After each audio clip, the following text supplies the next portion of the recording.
the drop D. Welcome to Know Your Bass Player.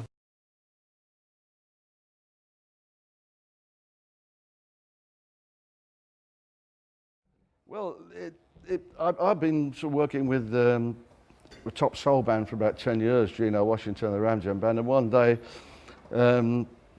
it actually stemmed, I think, from Benny Gallagher of Gallagher and Lyle, who Charlie and Steve were toying over, you know, who to get in on bass, and I think he said, well, why don't you give Steve a call? So I got a message on Facebook from Benny saying, I'm sitting here with Charlie and Steve, and can I give them your number?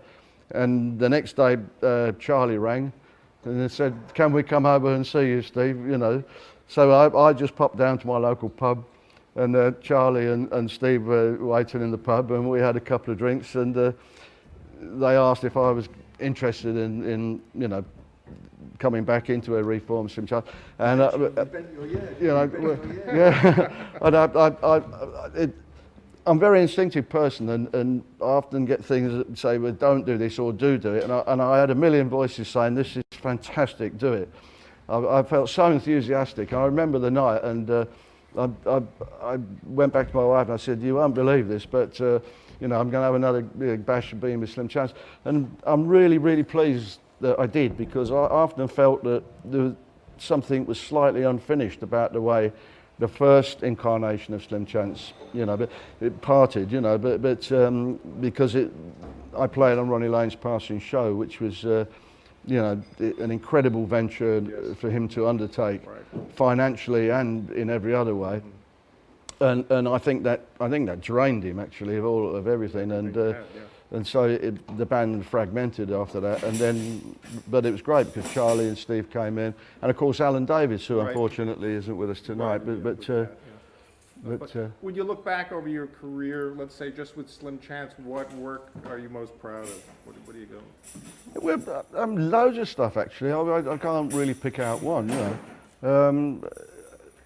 One of the best things I played on was a Foundations track called "I'm Going to Be a Rich Man," which you can get it. It's up on YouTube actually, and a lot of people say it's the best record they ever made, and I'm quite glad they say that, because it's got a good bass line on it.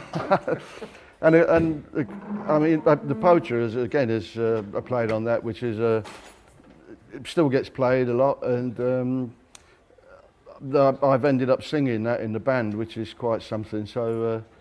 That's something that's. It's become a British classic folk song. Yeah, but it has. Yeah, it has become a classic. It's the only time when that song came out, the BBC technicians went on strike just as we were about to go on Top of the Pops, and it's the only time they've ever done it. You know, so. But in a way, it's made that track even more sort of famous, if you like, because it's just always been there, and. So yeah, and some of the stuff, the stuff I did with Colin Blunstone as well is great. You know, I love that Ennismore album, and it's fantastic. So yeah, and there was a couple of spin-offs, you know, from Ronnie Lane too, because Kevin Westlake, who was in the original, he co-wrote "How Come" with Ronnie. He made a solo album which I played on, and Jimmy Jewell, who played sax with him, also made 2 solo albums. I played bass on both of those as well, and they're both great albums that I'm very proud of as well. So.